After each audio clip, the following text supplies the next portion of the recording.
So 1 o'clock came, Dad left, and my friend showed up in the alley almost immediately. We said, "We're ready to go." "We're ready to go." We jumped in it. I sat behind the wheel, rolled the windows down. I stuck the key in. I started the engine. Now, where we were parked, we were right next to a corner, and the house was in the way. And I told my buddy, "You watch for traffic, so I don't have to concentrate on that," because neither one of us were experienced drivers. I mean, like we were 13 or 14 years old.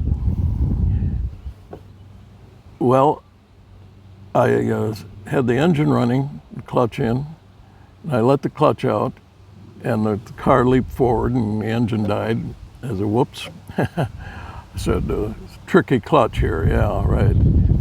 So I started up again. And I says, "We're all clear?" And he says, "Yeah, we're all clear." I said, "Keep a watch out." We had to go to the corner and make a left immediately. And now I eased the clutch out and we started to move and doing just fine.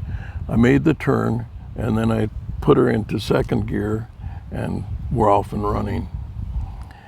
Now we were headed down a block or so, because the city had annexed some area and had put in streets, but there weren't houses there. There were lots marked out for housing.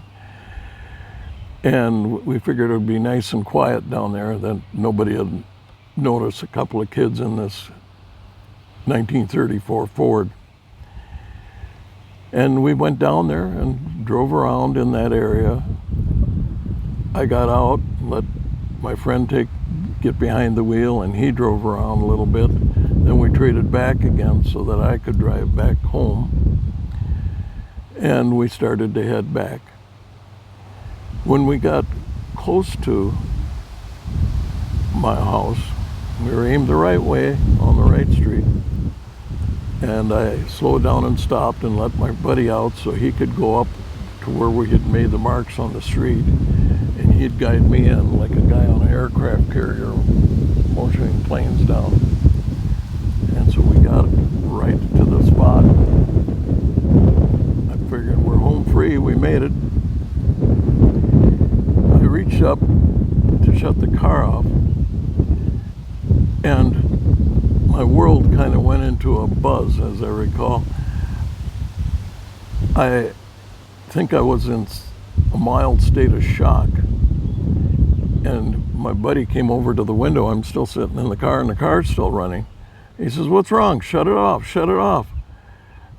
And all I could do was show him the key that I had broke off in the ignition switch. I had turned it so hard and it went different than any other key, and I wasn't used to keys anyhow in cars. And the brass key broke right off. Well, we were both in a panic now. We got it first thing, when you're that age, you can only think of problems one at a time. And the first problem is getting the car shut off. And what do? We tried sticking the stub into the ignition and turning it didn't work. We tried different things. And finally, I went and got a screwdriver and we stuck that in. It shut the car off. Okay, first problem, we took a deep breath.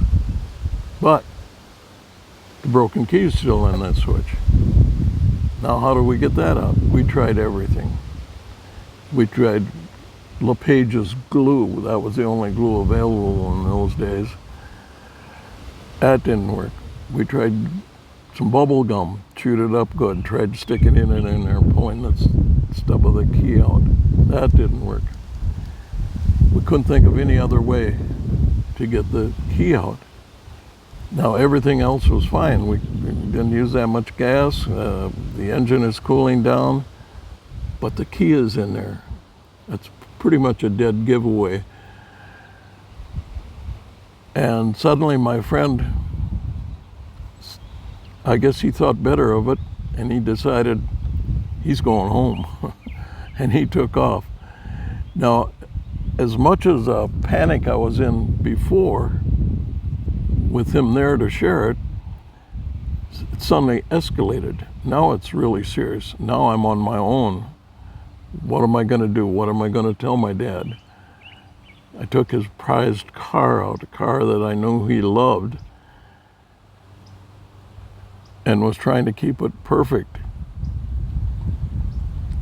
And I thought, what should I do? What should I do? Finally, I thought, I'm just going to have to confess. I don't know what else to do. I'm running out of ideas. So I was standing in our backyard, waiting for Dad to come home for supper. Came 5 o'clock, and he came pulling up. And he got out of his work car. He kept an old beater for driving to work. And as he got out, he looked at that 34 Ford, and he kind of had a little smile on his face. That was his baby. And then he turned and started across the yard to the back door where I was standing. And he came up and he says, "What's up? What's wrong with you?" I evidently had a look of fear about me. And I just suddenly burst out with my confession and blurted the whole thing out. I implicated my friend, which normally I wouldn't do, except that he deserted me. And Dad just stood there, and I got all done for a few seconds. Then he turned and he walked to the garage, came out with his little box of tools, and he went over to the old Ford, opened the door and crawled in, and for a while I didn't see his head. He was ducked down. And it wasn't long before he got out carrying the ignition assembly. And he walked to his work car, jumped back in it, and left. He wasn't gone very long. It didn't take long. He could make keys where he worked. And he came back with a brand new brass key, stuck it back in the car, and the car took off and ran just like always. He said, "Let's go in the house and get something to eat. Suppers must be ready." I'm still in a panic. I'm going to be punished. I know I am. I'm going to be sent off to reform school. Maybe he's going to call the sheriff. I mean, this is grand theft auto. He's got all the evidence, all the proof. And I kept waiting all that night for a police car to show up. There was also another fear.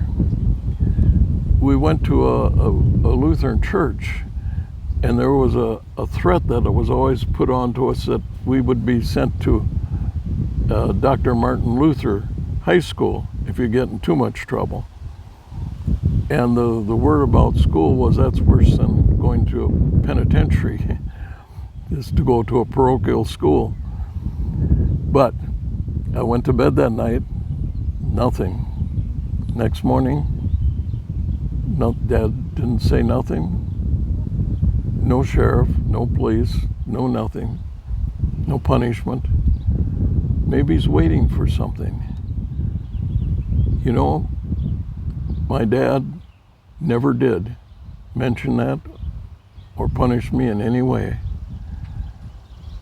I don't know why. We never talked about it. I guess, I know he loved that car. I know he did. But he must have loved me even more, because he just accepted it.